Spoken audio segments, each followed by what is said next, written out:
మహాలక్ష్మి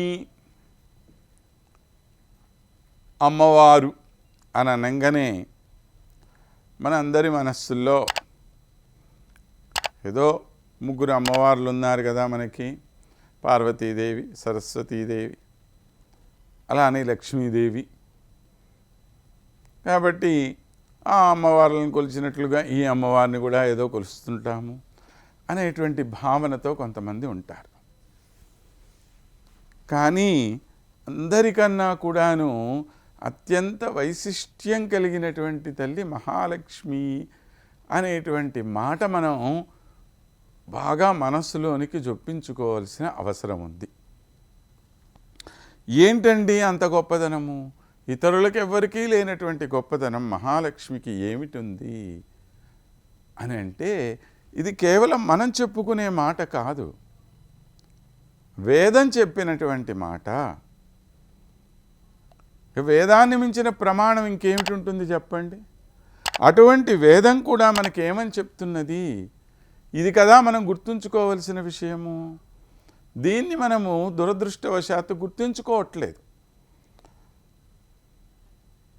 ఏదో అందరితో పాటు ఆమెకు కూడా ఓ దండం, అందరితో పాటు ఆ అమ్మవారికి ఏదో అంత పూజా పునస్కారం, ఇలాంటి భావనే ఎక్కువ మందికి ఉంది.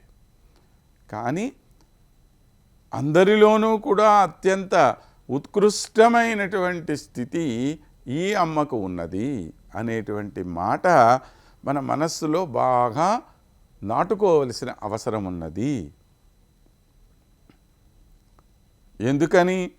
ఏ శ్రీమన్నారాయణుడైతే సకల సృష్టికి ఆద్యుడైన వాడో, ఎవని ద్వారా అయితే సమస్త సృష్టి చేయబడుతున్నదో, రక్షింపబడుతున్నదో, లయం చేయబడుతూ ఉన్నదో, మరలా పునఃసృష్టి కావింపబడుతూ ఉన్నదో, ఎవ్వడు సర్వలోకములకు ఆవలనున్నటువంటి వాడో,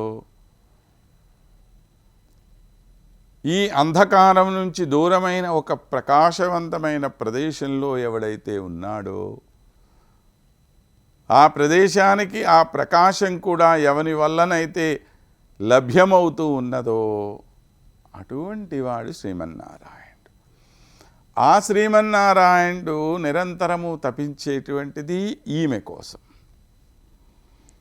ఎంతగా ఆయన లక్ష్మీదేవిని కోరుకుంటాడో చెప్పడానికి ఇంకా ఏం ఉదాహరణ కావాలి? నిరంతరమైన వక్షస్థలం మీదే పెట్టుకొని ఉన్నాడంటే అంతకన్నా ఇంకేం కావాలి?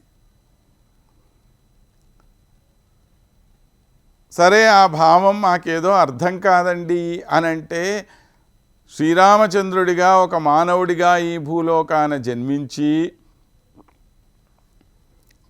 తన భార్య మీద ఎంత ప్రేమని ఆయన ప్రదర్శించారో అది గమనించిన తరువాత అయినా మనకు అర్థమవ్వాలి ఎంత గొప్ప విషయం ఇది అనేటువంటిది.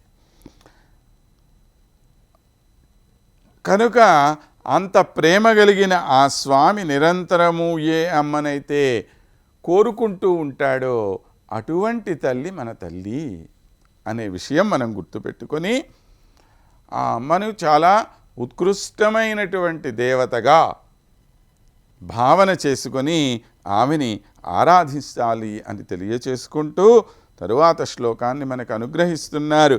యదూరే మనసో యదేవ తమసః పారే యదత్యద్భుతం యత్కాలాదపచేళిమం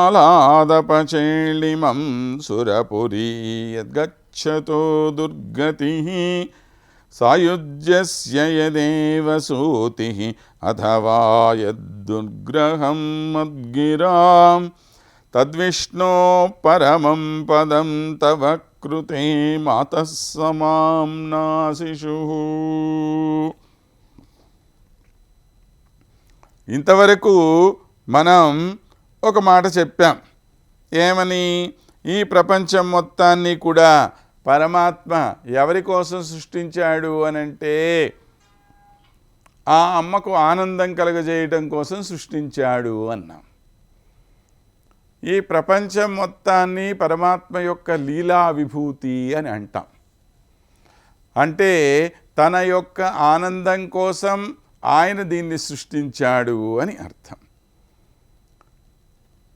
మరి ఆయన నిత్యము నివాసం ఉండే ప్రాంతాన్ని నిత్య విభూతి అని అంటాం. ఆ నిత్య విభూతి శ్రీవైకుంఠం, లీలా విభూతి భూలోకం, లేదా ఈ సమస్తమైనటువంటి ఈ సృష్టి 14 లోకాలు లీలా విభూతే. వీటికి పరమైనదే వైకుంఠం అనేటువంటిది.